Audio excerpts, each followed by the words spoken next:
विश्वानि देव सवितर्दुरितानि पराशुव यद्भद्रं तन्नयासुव। ॐ शं नो मित्रः शं वरुणः शं नो भवत्वर्यमा शं न इन्द्रो बृहस्पतिः शं नो विष्णुरुक्रमः। ओम वेद प्रेमियों, सुधी श्रोताओं, परम सौभाग्य का विषय है कि हम सब साक्षात परब्रह्म की वाणी ऋग्वेद के व्याख्याक्रम में उसके प्रथम मंडल के 57वें सूक्त की व्याख्या में पेश कर रहे हैं। यह 57वां सूक्त जगती छंद में निबद्ध है। मंत्रदृष्टा ऋषि हैं सव्य आंगिरस और देवता हैं इंद्र। तो अब इस 57वें सूक्त के प्रथम मंत्र की व्याख्या में हम प्रवेश करेंगे। मंत्र का शीर्षक है परम शक्तिमान परम उदार दानी इंद्र। अब संबंधित मंत्र का पाठ हो जाए। ओम प्रमंघिष्ठाय बृहते बृहद्रये सत्य सुषमाय तवसे मतिं भरे अपामेव प्रवणे यस्य दुर्धरं राधो विश्वायु शवसे अपावृतम्। शब्दार्थ जाने। अहम मतिम भरे, मैं अपनी मति को गतिमान कर रहा हूँ।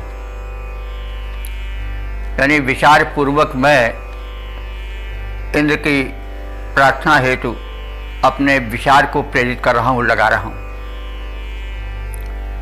तो वह इंद्र कैसा है यह बताया जा रहा है कि वह दुर्धरम बलम, उसका बल वेग कोई रोक नहीं सकता है। और कैसे? जैसे कि जल के ऊंचे से गिरते हुए प्रवाह को नीचे वाला नहीं रोक सकता। झरना ऊपर से गिर रहा है, कोई सोचे कि हम रोक लें, संभव नहीं। तो ऐसे उसका बल जो है वह न रुक सकने वाला है, कोई उसको रोक नहीं सकता। प्रवणे अपामेव, जैसा अभी बताया हमने कि अपाम कहते हैं जल को। प्रवणे माने निम्नगामी, नीचे प्रवाहित होने वाले, यू माने समान। तो प्रवणे अपामेव जो निम्नगामी जल है, जैसे झरने आदि का, जैसे उस प्रवाह को कोई चाहे कि हम रोक लें कि उसका प्रवाह उल्टा हो जाए, संभव नहीं। वैसे इंद्र का बल इतना विशाल है कि कोई चाहे कि उसको हम पकड़ के रोक लें, संभव नहीं। और यही बात नहीं कि वो परम शक्तिमान है, बल्कि उसमें शील है, आचरण है, दानशीलता आदि गुण है। उसका राय दुर्धर्म, जो धन है, इंद्र का अर्थ होता है ऐश्वर्य अथवा स्वामी। तो उस मालिक का, आज हम उसी को मालिक कहते हैं, मालिक जाने, तो वही इंद्र है। इंद्र का अर्थ भी स्वामी होता है। समय के हिसाब से नाम बदलता रहता है, लेकिन रूप में कोई फर्क नहीं आता है। तो उसका राय, राय कहते हैं रय, रय से राय बनता है, रय माने संपत्ति। तो उसके जो प्रभुति संपत्ति है वो भी दुर्धर है, उसको कोई कहे कि हम संपूर्ण रूप से धारण कर लें तो उस संपत्ति को कोई धारण नहीं कर सकता। अथाह है, हम लोग जो पृथ्वी के निवासी हैं और पृथ्वी का स्थान वैज्ञानिकों ने बताया कि वैसे है जैसे विशाल पृथ्वी में एक धूल का कण। तो हम पृथ्वीवासी उसके बल को, उसके गुरुत्व को कैसे संभाल सकते हैं? तो उसकी महत्ता का द्योतन कराया जा रहा है, क्योंकि जब तक किसी के हृदय में किसी की महत्ता बैठती नहीं है तब तक उसके प्रति प्रेम नहीं होता है, लगाव नहीं होता है। तो जाने बिनु न होई प्रतीति और बिनु प्रतीति होई नहीं प्रीति।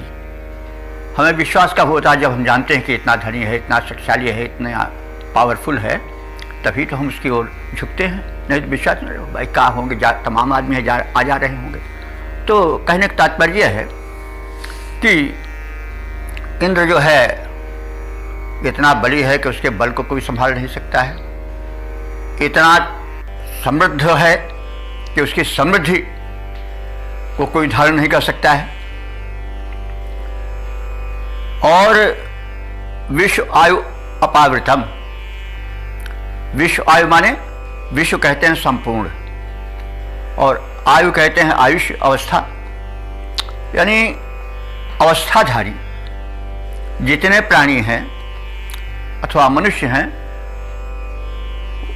उनके लिए उसकी कृपा जो है अपावृतम माने निरंतर खुली रहती है। यानी वो निरंतर करुणा करता रहता है अपने भक्तों के प्रति, प्राणियों के प्रति, मनुष्यों के प्रति। और यही नहीं, परम मंगिष्ठा है, वह बहुत बड़ा दानशील भी है।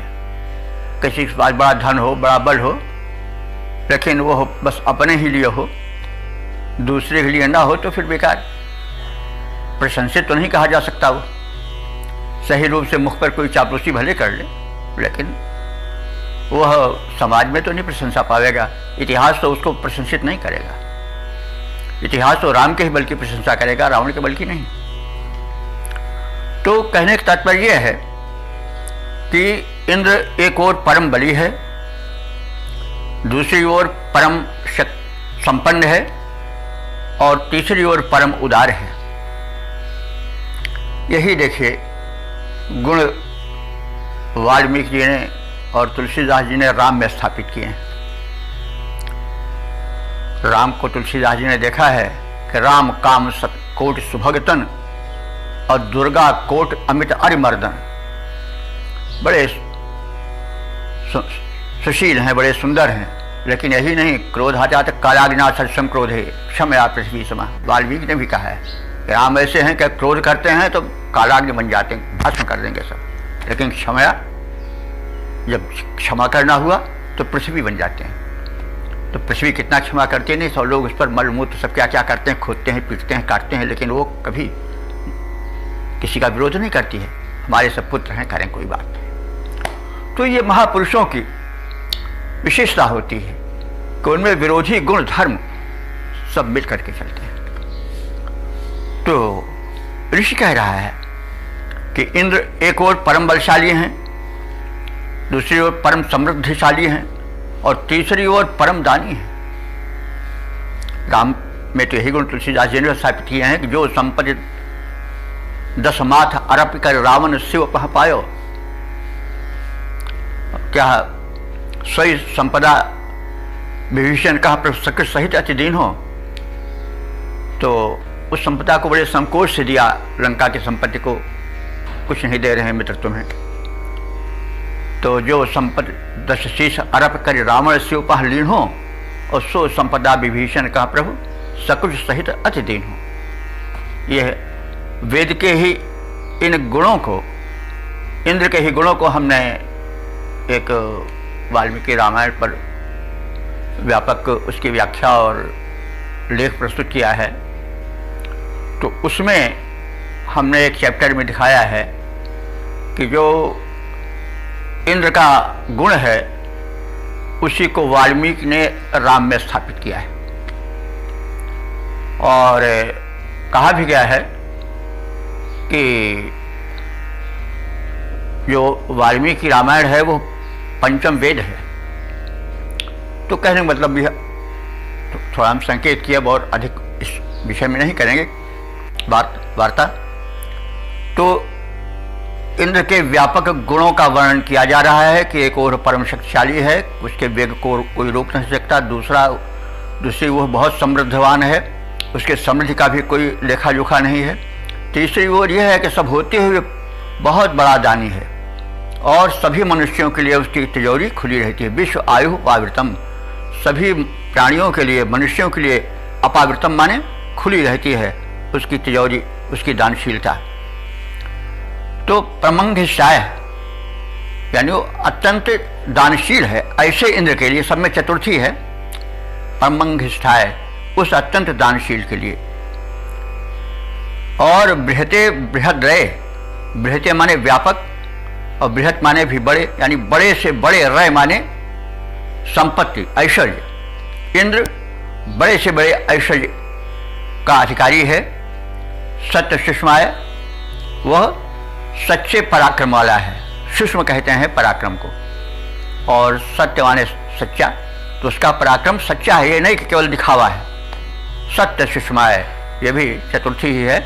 उस सत्य सुषम, सत्य पराक्रमी इंद्र के लिए तव से, और फिर सब इंद्र का ही विशेषण है। तव से माने महान, शक्तिशाली, चतुर्थी इसमें भी है। तव से, उसी से ताव शायद बना हो, भाषा में जो प्रचलित है, तो मैंने उनको ताव है, उत्साह है, तो वही मतलब तव से उस महान अत्यंत बलशाली के लिए, इंद्र के लिए मतिम भरे मैं स्तुति करता हूँ। तो क्रिया इसकी क्या है कि मैं स्तुति करता हूँ। किसकी स्तुति करता हूँ? इंद्र की स्तुति करता हूँ। इंद्र कैसा है? परम बलशाली है, उसके बल विक्रम पौरुष को कोई रोक नहीं सकता है, संभाल नहीं सकता है। जैसे ऊपर से गिरते हुए नीचे आते हुए जलधारा को कोई रोक के प्रतिगामी विपरीतगामी नहीं बना सकता है। वो परम ऐश्वर्यवान है, उसके ऐश्वर्य की गणना कोई नहीं कर सकता है, बराबरी नहीं कर सकता है, या उसका पार भी नहीं पा सकता है। वह इतना दानी है कि संपूर्ण प्राणियों के लिए उसके दान की तिजोरी खुली रहती है। तो उसमें बल भी बहुत है, विक्रम भी बहुत है, ऐश्वर्य भी बहुत है, पराक्रम भी अपार है। तो ऐसे इंद्र की मैं विचार पूर्वक सोच विचार के प्रार्थना करता हूँ, उसकी भक्ति करता हूँ। और इस प्रकार से संदेश दिया गया है कि मनुष्यों को उस परम शक्ति के खान रूप में, शक्ति के केंद्र रूप में भक्ति अर्पित करनी चाहिए, उसकी समाराधना करनी चाहिए, ताकि आत्मबल मिले और उसके पौरुष का संक्रमण प्रार्थी में या भक्त में या स्तुता में होता रहे। क्योंकि हम जिस वस्तु को याद करते हैं, जिसका स्मरण करते हैं, उसके गुण हम में आते जाते हैं। कोई व्यक्ति अगर किसी दुष्ट के गुणगान किया करे, बड़ा है, अच्छा है, ऐसा है, वैसा है, तो उसमें दुष्टता आती जाएगी अपने आप। कोई अगर किसी भले आदमी का गुणगान करेगा तो उसकी भलाई उसमें आती जाएगी। अस्तुति का ही महत्व है, इसीलिए बार बार कहता अस्तुति करो, अस्तुति करो। तो अब इसको हम सपाट अर्थ के रूप में जान लें। इंद्र अत्यंत दानशील है। वह संपत्ति जो बड़ी कठिनता से मिल पाती है, वह भी सभी मनुष्यों के लिए इंद्र की तरफ से खुली रहती है। वह अत्यंत वैभवशाली है, उसका बल ही सच्चा बल है, वह अत्यंत महान है। निम्नगामी जल के प्रवाह के समान उसके बलवेग को कोई रोक नहीं सकता है। इन सब बातों पर विचार कर मैं विचार पूर्वक उस इंद्र की स्तुति में संलग्न होता हूँ। वह स्तुत्य है। इसी को घनाक्षरी छंद में देख लें। बड़ा दानशील बल वैभव की खान इंद्र, उसके समान अन्य कोई ना महान है। ऐसा धन जो बड़ी कठिनता से पाता कोई, उसे तो उदार वह देता सदा दान है। बल वेग उसका न रोक सकता है कोई, अधोगामी जल के समान गतिमान है। मन से मनाता उसे स्तुति सुनाता उसे, मन से मनाता उसे स्तुति सुनाता उसे। वही सच्चा धनवान बलवीर जवान है, वही सच्चा धनवान बलवीर जवान है। ओ वेद प्रेमियों, सुधी श्रोताओं, संप्रति हम सब ऋग्वेद के प्रथम मंडल के 57वें सूक्त के दूसरे मंत्र की व्याख्या में प्रवेश करने जा रहे हैं। यह मंत्र जगती नामक छंद में निबद्ध है। मंत्र दृष्टा ऋषि हैं सभ्य आंगिरस और देवता हैं इंद्र। इस मंत्र का शीर्षक है पराक्रमी इंद्र की व्यापक पूजा हो। अब संबंधित मंत्र का पाठ हो जाए। ओम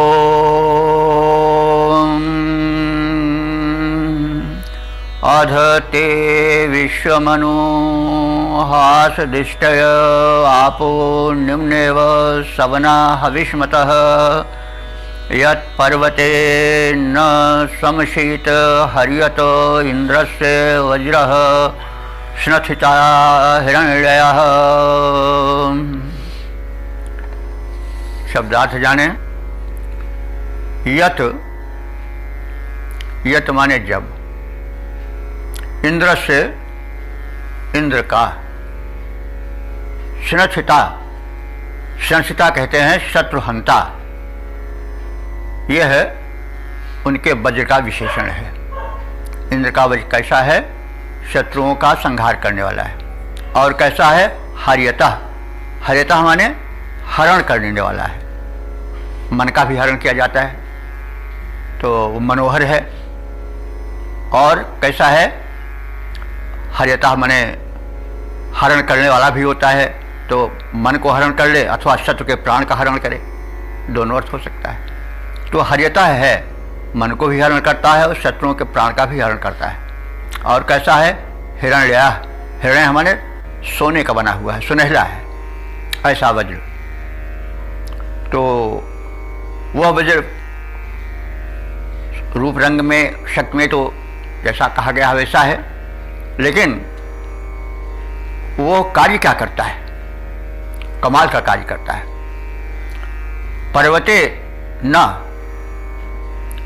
पर्वते माने पर्वत के समान जो विशालाकार असुर है, वृत्तासुर, उसके संहार में वो कभी शिथिल नहीं होता है।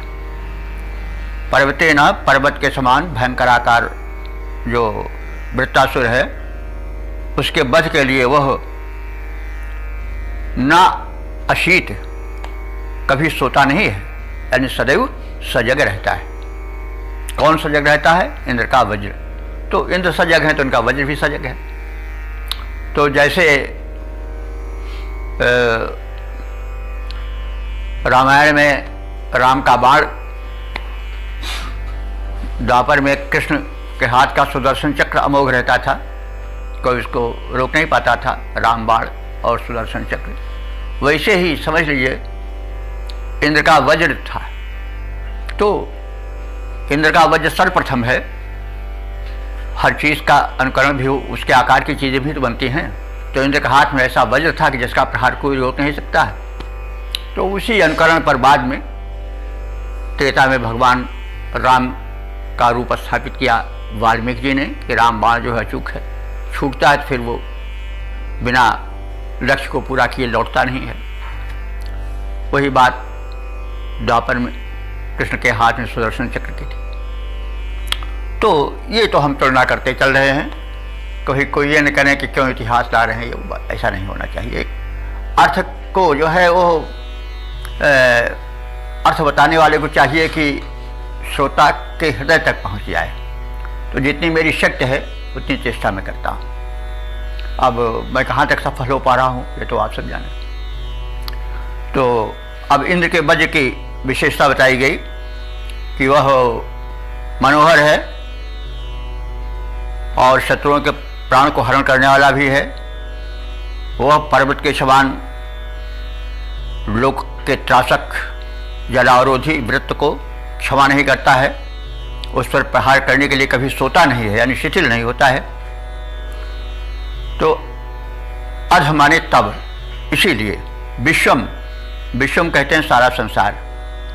हे इंद्र ते, तुम्हारे लिए इष्टे अनु असत यज्ञ करने लग जाता है।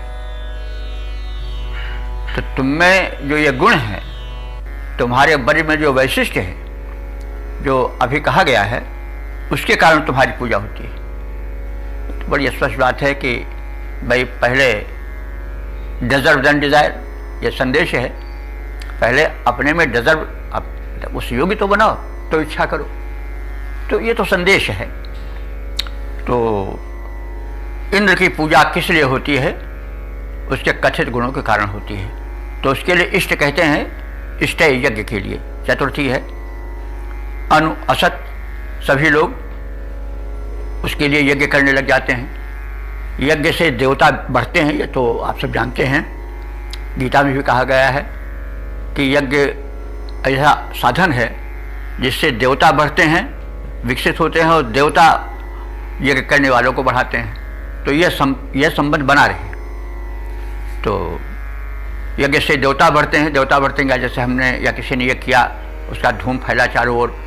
जो विविध देवता हैं, पवन के रूप में, जल के रूप में, आकाश के रूप में, सब मेघ के रूप में, वो सब शक्तिशाली होते हैं। और जब वे शक्तिशाली होते हैं तो जो प्राणी है वो भी शक्तिशाली होते हैं, मनुष्य भी शक्तिशाली होते हैं। इसलिए यज्ञ का एक बड़ा महत्व है। वेद यज्ञ प्रधान है। यज्ञ का अर्थ केवल आहुति डालना ही नहीं समझना चाहिए, पर आप जितने विशाल, जितने जो है लोक हित के कार्य हैं, वो सब यज्ञ ही हैं।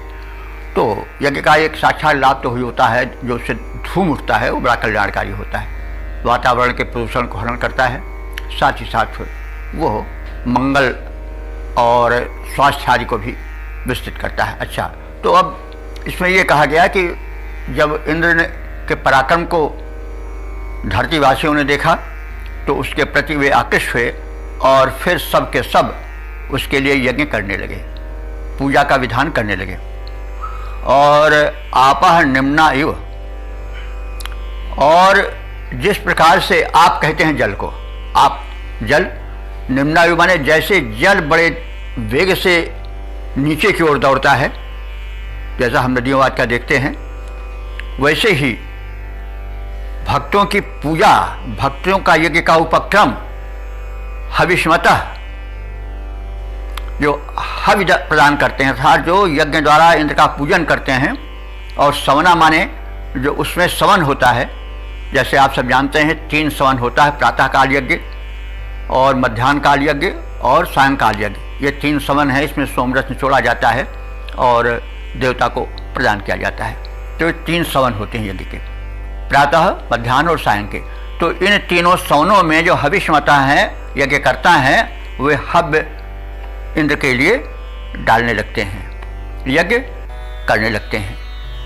इंद्र के प्रसन्नता के लिए, उसमें उत्साहवर्धन के लिए आदि आदि भावनाएं हैं इसमें छिपी। तो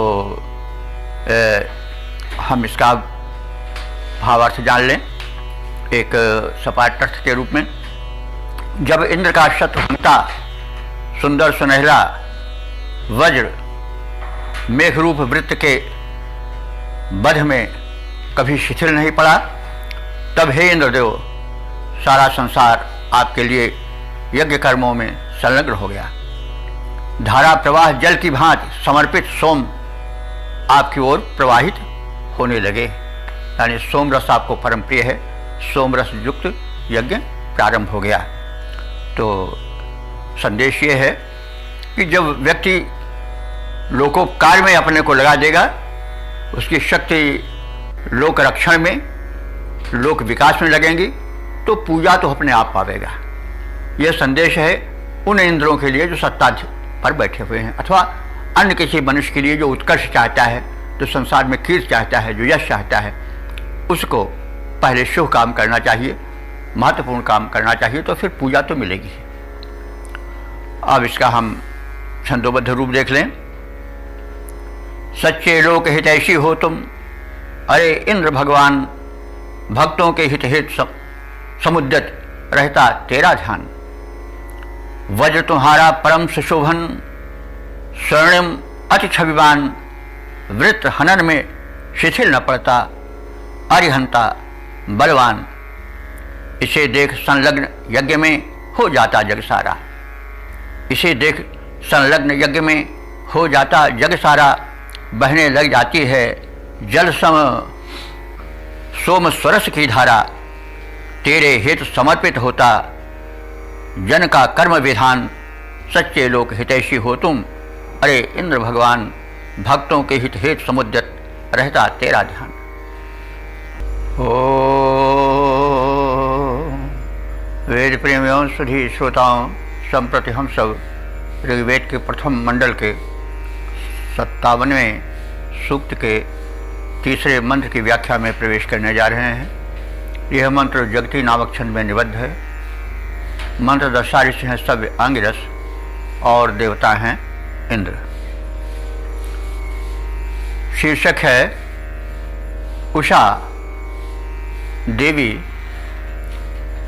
इंद्र अभिषेक यज्ञ में सहायक बने।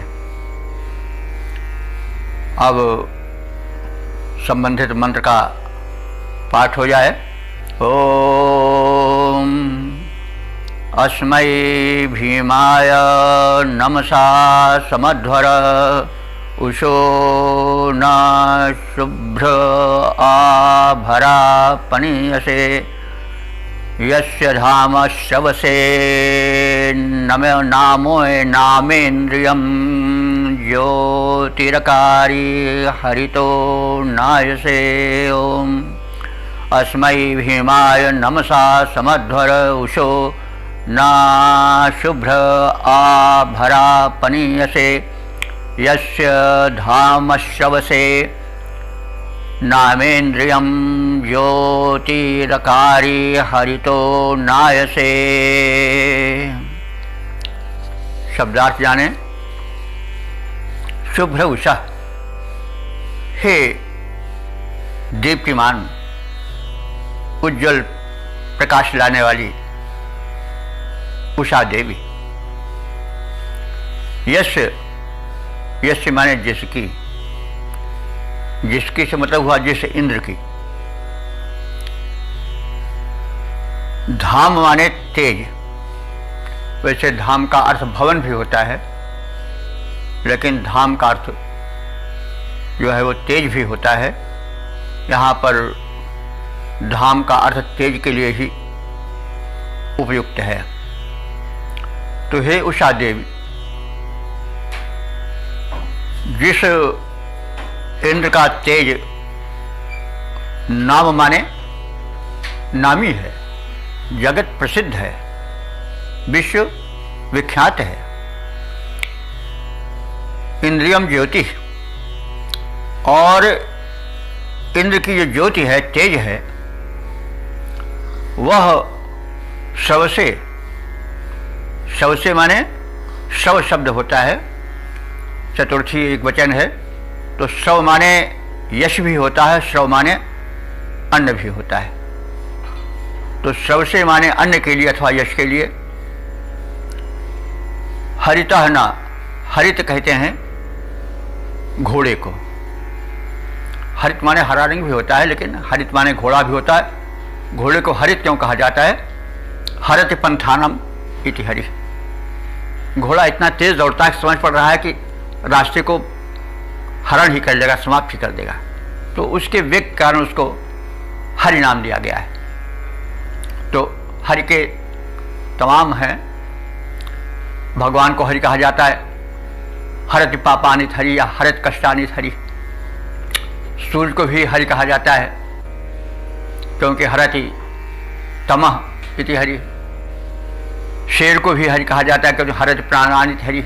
यमराज को भी कहा जाता है। तो बहरहाल शब्द का, एक शब्द के कई अर्थ होते हैं, लेकिन उसको प्रसंग के अनुकूल बैठा लेना चाहिए।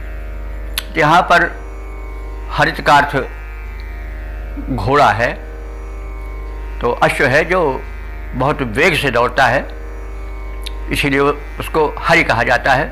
तो हरिता माने घोड़े के, न माने समान। जैसे कई बार कहा जा चुका है कि ना अगर संज्ञा शब्द के बाद में आता है तो उसका अर्थ समान होता है, पहले आता है तो उसका अर्थ नकारात्मक होता है। तो हरितः न माने घोड़े के समान। ऐसे अकार माने इधर उधर चलते हैं। मतलब इंद्र की कीर्ति इतनी प्रभावशाली है कि जैसे ज्योति चारों ओर फैलती चलती है, प्रकाशित होती चलती है और दूसरे को प्रकाशित करती चलती है, वैसे इंद्र का यश भी चारों ओर फैला है और सबको प्रकाशित करता है, सबके अंधकार को हरता है। और वो घोड़े की भांति, यानी उसकी कीर्ति जैसे अश्व बड़े वेग से चलता है, वैसे उसकी कीर्ति भी चारों ओर बड़े वेग से फैलती है। और ऐसे अकार्य वो इधर उधर चारों ओर उनकी कीर्ति विचरण करती है और इंद्र भी सृष्टि के नियमों के निरीक्षण के लिए इधर उधर चला करते हैं, क्योंकि जो शासक होता है, सम्राट होता है, वो कभी स्थिर नहीं रहता है। वो सदैव तन से, मन से, धन से लोक रक्षण में तत्पर रहता है, कहाँ क्या हो रहा है उसको जानता है और प्रतिकार करता है तदनुकूल। तो अस्मै भीमाय, इस प्रचंड, भीम कहते हैं प्रचंड को, भीमाय माने प्रचंड, चतुर्थी है इस प्रचंड इंद्र के लिए। तो भीम जो है इंद्र का विशेषण है। अस्मै भीमाय, इस प्रचंड इंद्र के लिए, वीर के लिए, पनियसे, और उसकी प्रशंसा के लिए, अध्वरे माने यज्ञ में, नमसा आभर, हे उसे तुम विधिवत नमन करो, यानी तुम आओ इस यज्ञ में भाग लो, नमन करो और तुम्हारे साथ साथ अन्य लोग भी नमन करें। तो इसका भावार्थ इस प्रकार से है, हे देव की मति उसे, शत्रु के हेतु विकराल प्रचंड वीर, इंद्रत्व अर्थात स्वामित्व की कीर्ति से युक्त इंद्र को विधिवत नमन करो। इस प्रसिद्ध अस्तुत्य इंद्र को इस यज्ञ में इस समय हविष्यान दो। इंद्रत्व चिन्ह युक्त ज्योति उन्हें हविष्यान और अस्तोत्र श्रवणार्थ अश्व की भांति इधर उधर ले जाती है। जैसे अश्व चारों दिशाओं में जहाँ आवश्यकता होती है वहाँ जाता है, वैसे इंद्र जो हैं वो अस्तुति प्रेमी हैं और सोमरस के प्रेमी हैं। वही भक्तों के कष्ट निवारण के लिए और भक्तों के द्वारा प्रस्तुत सोमरस अथवा दिव्य भक्ति भाव को ग्रहण करने के लिए सदैव सचल रहते हैं, तत्पर रहते हैं, वेग से आते जाते हैं, हर भक्त का मन रखते हैं। इसी प्रकार से श्रेष्ठ जो लोग हैं, सत्ताधीश हैं, उन्हें भी उसके अनुकरण पर अपने प्रेमियों के पास जाना चाहिए, उनके दुख दर्द को सुनना चाहिए और उन्हें प्रोत्साहित करना चाहिए और फिर उन्हें हव्यान आदि, मतलब जो कुछ हो स्वागत में समर्पित करना चाहिए और उसे जो सत्ताधीश में स्वीकार करें, धन्यवाद दें। ये सब जो है संदेश इसमें निहित है।